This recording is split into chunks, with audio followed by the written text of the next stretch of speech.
E aí, cara, boa noite. Eu achei uma posição aqui que eu acho que vai ficar legal pra tu ver aí. Enfim, vamos embora. Tu disse que o assunto da prova vai ser MRU e MRUV, né? Massa.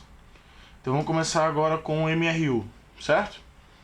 De cara, é interessante pra gente analisar o que é que o título do assunto nos diz, certo?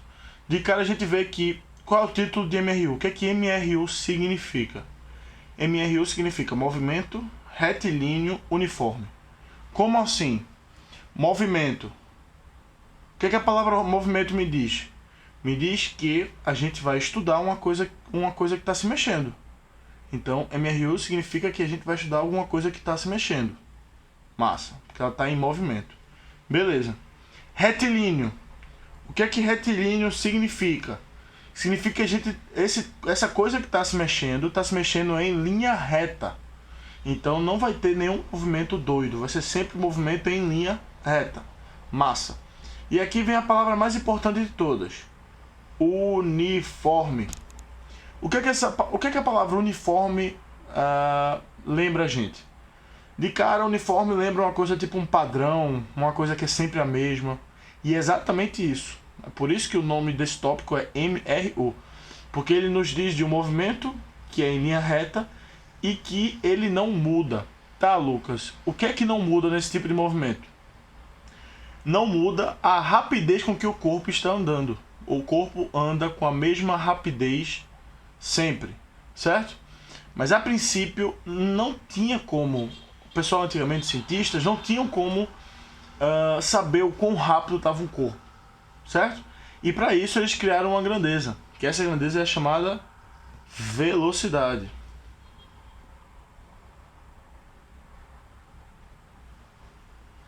Certo? E eles determinaram o seguinte, pensa comigo. Se eu tenho aqui imagina que isso aqui é uma estrada, certo? Isso aqui é o ponto 0, isso aqui é o ponto 1, ponto 2, 3, 4, 5, 6, 7. Imagina uma determinada situação. Eu tô no quilômetro 3, certo? Eu tô aqui no início, quando eu vou começar a andar. E eu termino de andar quando eu chego aqui. Quantos quilômetros a gente andou? A gente andou 1, 2, 3 quilômetros. Não é isso? E como é que a gente pode fazer isso de forma mais geral?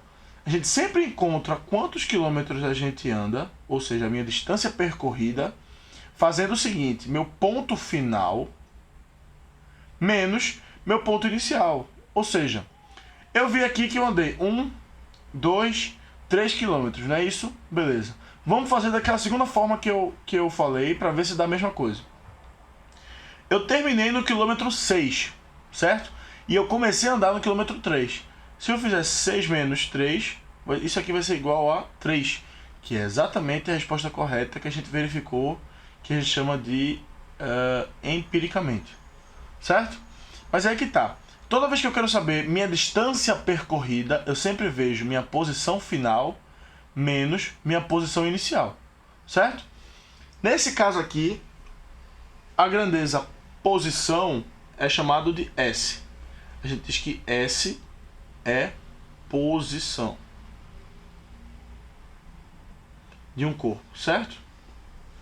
E nesse S aqui, a gente tem dois tipos de S, que é o S final e o S inicial, certo? S final é a posição final e S inicial é a posição inicial, certo? E se eu quero saber o quanto meu corpo andou, que eu digo que é um determinado ΔS, certo? ΔS é justamente essa minha distância percorrida. Toda vez que eu tenho delta, significa que eu tenho uma variação de alguma coisa, e nesse caso aqui é variação de posição, certo? Então aqui, esse meu ΔS, como é que eu represento? Posição final menos inicial.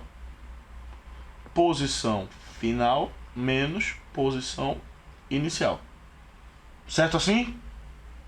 Beleza. Então vamos lá. Agora vamos usar outro exemplo. Imagina que você começou a fazer a prova de 1 hora da tarde. Certo? Eu vou nem botar 13. Eu vou botar 1h da tarde, para ficar mais fácil da gente analisar isso aqui, certo? E eu terminei a prova de 3h da tarde, certo? Quanto tempo eu demorei para fazer essa prova? 2 horas. Eu demorei 1h para ir de 1h até 2h, e eu demorei mais 1h para ir de 2h às 3h. Não é isso? Massa! Então, a gente viu aqui que a gente no fundo vai demorar 2 horas para fazer essa prova. E como é que a gente pode fazer aqui de uma forma mais geral? Da mesma forma que aqui em cima.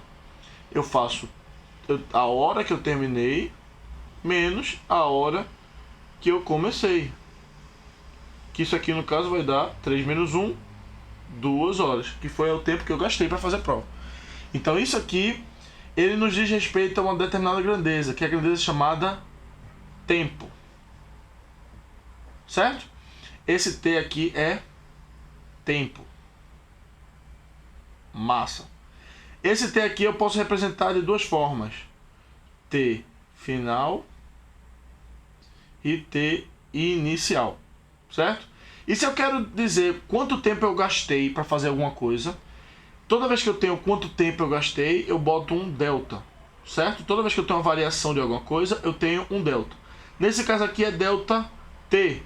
Ou seja, é um instante que eu terminei menos um instante que eu comecei a fazer a prova. E isso me dá o quanto tempo eu gastei para fazer a prova. Certo? E aí, vamos lá. Se eu quero saber minha velocidade, digamos que eu sou um cientista do século, sei lá qual, não me lembro quando isso foi desenvolvido, mas assim, eu quero tentar medir o quão rápido é um corpo. Como é que eu faço? De cara, eu vejo o seguinte. Se eu disser que em 1h um corpo A anda muito mais, uma distância muito maior do que um corpo B, o corpo A, ou seja, o corpo que andou mais no mesmo quantidade de tempo, esse corpo A que andou mais vai ser muito mais rápido. Beleza, então a gente sabe que essa velocidade ela é diretamente proporcional à minha distância percorrida. Certo? Beleza. Por quê? Porque para um determinado tempo fixado, quanto maior for minha distância percorrida, maior vai ser minha velocidade. Massa. Em relação ao tempo, digamos que um corpo A, Joãozinho, ele demorou 3 horas para ir do colégio para a praça. Certo? Já a Mariazinha, em vez de demorar 3 horas, ela demorou 1h só. Então, a gente sabe que se Mariazinha demorou menos tempo para andar a mesma distância, significa que Mariazinha estava muito mais rápida. Então daqui a gente sabe que velocidade é inversamente proporcional ao tempo gasto. Certo? Por quê? Porque se eu tenho um aumento no tempo gasto, ou seja, se eu gasto mais tempo para fazer alguma coisa, significa que minha velocidade é menor. Certo? Massa. E como é que é construído isso aqui? Vocês podem ver aqui facilmente. Ó. ΔS, V é proporcional a ΔS e V é proporcional ao inverso de ΔT. Então, desenvolveram essa seguinte fórmula. Velocidade é igual a distância percorrida e o tempo gasto para andar essa distância. Certo? Na verdade, esse ΔS significa o quê? S final menos S inicial. E o T? T final menos T inicial. Exatamente como tem aqui e como tem aqui. Certo? Porque quando eu quero representar uma distância percorrida, eu vejo minha posição final menos minha posição inicial. E para eu saber quanto tempo eu gastei para andar essa distância, eu faço justamente isso aqui. Ó. A hora que eu terminei, que foi de 3 horas que eu terminei a prova, e eu comecei de que horas? 1. Então eu faço 3 menos 1. Certo? Tá feito aqui direitinho. Se a gente reorganizar essa fórmula, de que forma? Como assim? Tá aqui, ó. V é igual a S menos S0 sobre T menos T0. Sim, isso aqui também pode ser representado por somente S, certo? S final é igual a S. SF é igual a S, certo? Os dois são S final. E S inicial eu posso trocar por S0. Aqui também. T final eu posso trocar só por T. T inicial eu posso trocar por T0. São as formas de a gente chamar um ou outro, certo? Tá no mesmo. Aqui eu estou representando dessa segunda forma. Massa. Se eu reorganizar essa equação aqui, eu posso chegar numa desse tipo aqui, ó. S, que no caso, se eu não tenho delta aqui, não é uma variação, não é distância percorrida. Se é só o S, é S, que é igual a S final, certo?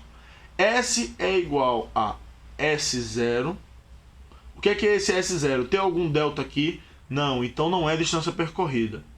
Se tem um 0, significa que 0 é o S inicial, é a posição inicial, certo? Então eu tenho aqui S é igual a S0 mais V vezes delta T, certo? A gente consegue reorganizar e daqui de cima a gente chegar aqui embaixo, certo? Por que que a gente usa isso aqui?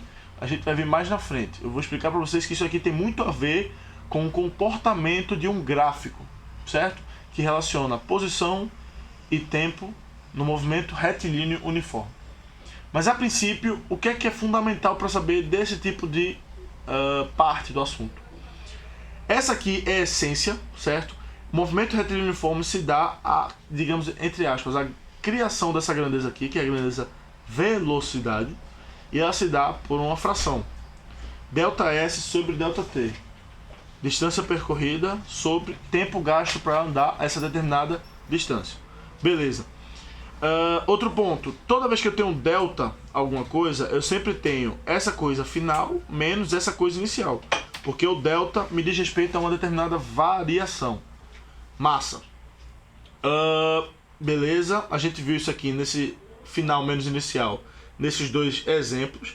A gente sabe que o S é posição, e aí o SF ou somente S é a posição final, SI ou somente S0 é a posição inicial. O que é posição? É onde ele está, certo? Numa determinada estrada, imagina que ele está numa régua gigante, algo parecido, certo? E o T é o tempo. Mesma coisa. Se eu tenho S, Fzinho ou somente S, significa que é a posição final. Se eu tenho T, Fzinho ou somente T, é o tempo final. Mesma coisa aqui. TI ou T0 é o tempo inicial. E para eu saber quanto tempo eu gasto, eu tenho que fazer o T final menos o T inicial. Beleza. E por último, é interessante a gente se lembrar sempre dessa equação aqui, que é a chamada vulgarmente de sorvete. Sorvete. Certo? Por mais que não diz respeito a nada do assunto, é bom a gente ter essas frasezinhas ou essas palavrinhas assim que ajuda a gente a lembrar. Isso aqui é bem interessante. O que é que diz isso aqui? A posição final é igual à posição inicial mais a velocidade do corpo vezes o tempo gasto. Certo? E aqui a gente parte para o movimento retilíneo uniformemente variado, MRUV. Deixa eu só ver se o vídeo tá rolando direitinho aqui. Tá rolando direitinho. Show de bola. Vamos lá. Movimento retilíneo uniformemente variado. Qual é a diferença entre esse e o anterior? De cara, vamos analisar, como eu fiz de outra forma, analisar o nome do assunto, certo? Movimento retilíneo uniformemente variado. O que é que significa? Movimento me diz que tem um corpo se mexendo. Retilíneo significa que o tipo de movimento desse corpo, quando esse corpo vai se mexer, ele se mexe em linha reta, da mesma forma que MRU. Massa. E uniformemente variado, opa, não é uniforme, é uniformemente variado. Pô, Lucas, como assim uniformemente variado? De cara a gente sabe que essa velocidade, esse movimento, ou seja, a velocidade vai variar.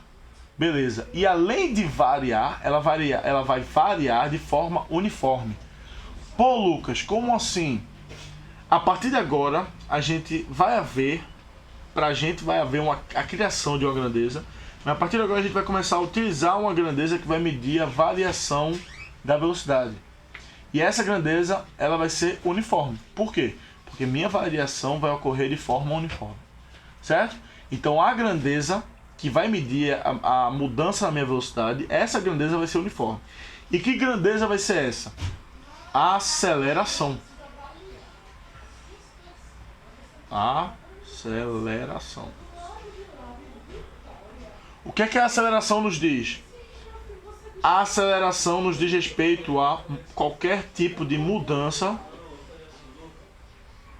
na velocidade, certo?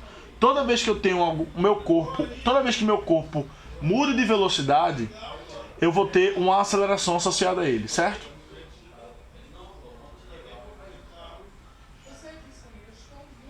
Só um minuto. Deixa eu dar uma pausa aqui. Pronto, vamos lá. Vai haver a criação, a gente vai começar a usar essa grandeza aqui, que é a grandeza chamada, esse azinho chamado de aceleração. E o que é que essa grandeza representa? Mudança na velocidade. Toda vez que minha velocidade estiver mudando, que eu ver que minha velocidade vai aumentando ou diminuindo, eu vou ter uma aceleração nesse tipo de movimento, certo? E é bom sempre lembrar o seguinte, que a aceleração que está relacionada a mudanças na velocidade, essa aceleração vai ser constante, certo? Ou seja, se meu corpo, vamos dar um exemplo aqui, certo? Nesse ponto aqui, daqui para cá, meu corpo aqui tinha 10 km por hora, certo? E aqui ele tem 15 km por hora, se passando 1 hora, certo? Beleza. Agora eu pergunto para vocês, digamos que isso aqui seja um movimento único, seja o mesmo movimento, certo? Imagina que eu tenho um corpo aqui, esse mesmo corpo chegou aqui com velocidade 50 km por hora. Certo? Se eu olhar para ele 1 hora depois, ele vai estar com que velocidade? Aí é que tá. É importante observar o seguinte. Eu tenho uma aceleração, que essa aceleração mede a mudança na minha velocidade, massa. E essa minha aceleração é constante. Como assim? Não importa em que momento do meu problema, em que momento da minha situação eu vou analisar meu corpo, não importa. Se no início do movimento, meu corpo em 1 hora aumentou sua velocidade em 5 km por hora, ou seja, foi de 10 para 15, se mais para frente, depois de 10 dias, eu olhar para esse corpo e ele começar com 50 km por hora e eu olhar depois de 1 hora, meu corpo vai aumentar para que velocidade? 55 km por hora. Por quê? Por minha aceleração ser constante, a quantidade de velocidade que aumenta nesse intervalo aqui vai ser a mesma quantidade de velocidade que vai aumentar nesse intervalo aqui. Ou seja, o aumento ou a diminuição da minha velocidade vai ser sempre a mesma. Ou seja, se em 1 hora minha velocidade aumentou 10 km por hora, na hora seguinte ele vai aumentar mais 10 km por hora. Na hora seguinte ele vai aumentar mais 10 km por hora. E vai ser sempre 10 km por hora a cada hora. E daí é que a gente tira 10 km por hora a cada hora. Daí a gente tira nossa unidade. Mais pra frente a gente vê isso. Mas a princípio, como é que a gente faz para medir a aceleração do corpo? Eu tenho que ver, analogamente à velocidade, eu tenho que ver o seguinte. Eu quero saber o quanto minha velocidade vai variar. Ou seja, eu tenho um ΔV, é uma variação na minha velocidade. Eu quero saber o quanto minha velocidade vai mudar e quanto tempo ela gastou para mudar essa quantidade. Aqui, nesse exemplo aqui, minha velocidade vai mudar 5 km por hora, vai de 10 para 15, de 50 para 55 a cada hora. Ou seja, de cada minha aceleração vai ser, meu ΔV vai ser quanto? V final menos V inicial. Ou seja, minha variação de velocidade vai ser 5 km por hora a cada 1 hora. Certo? E aí a gente vê que minha aceleração é 5 km por hora ao quadrado. Enfim. Como é que a gente sabe isso? A gente sabe exatamente o quanto minha velocidade variou e quanto tempo ela gastou para variar. É uma situação muito semelhante a MRU. Sendo que aqui, em vez de... O que vai variar aqui não vai ser a posição. Certo? Não vai ser a posição. Eu não tô medindo o quanto minha posição vai variar, ou seja, minha distância percorrida, e quanto tempo eu gastei para andar essa distância. Eu não estou medindo isso. Eu estou medindo outro tipo de variação. Eu estou vendo agora, eu quero ver minha variação na própria velocidade. E eu analiso ela assim, ΔV e ΔT. Da mesma forma que no MRU, ΔV é o V final, ou que isso aqui também é chamado de VF, certo? Menos V inicial, que é o V0 ou VI, certo? E aqui embaixo, ΔT, como é que é? É igual a MRU. T final, que é chamar ou é T ou é TF, menos T inicial, que é T0 ou TI, certo? Isso aqui é sempre bom ter em mente, certo? E aí a gente cai no seguinte: a gente já sabe que existe uma aceleração, a gente sabe que essa aceleração me diz mudanças na velocidade. Toda vez que eu tenho minha velocidade mudando, eu tenho uma aceleração envolvida. E aí eu costumo pensar na aceleração como sendo o pedal o acelerador e o freio de um carro.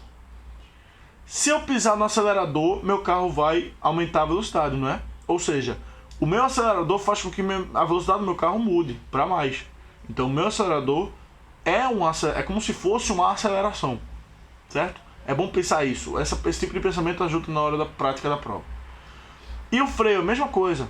Se eu pisar no freio, minha velocidade vai diminuir. Ou seja, quando eu piso no freio, essa minha pisada causa uma mudança na minha velocidade. Então eu posso considerar perdão, como se esse meu pedal de freio fosse uma aceleração, certo?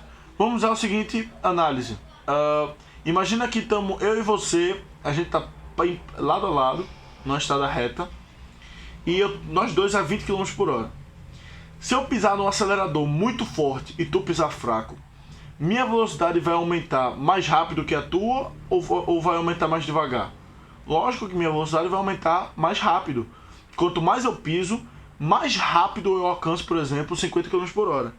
Se eu alcançar 50 km por hora, tu ainda vai estar aumentando a tua velocidade bem devagarzinho para chegar a 50. Por quê? Porque eu pisei no meu acelerador mais forte, ou seja, minha aceleração foi maior, certo? Quanto maior for minha aceleração, maior vai ser a diferença na minha velocidade, certo? Mesma coisa para o freio.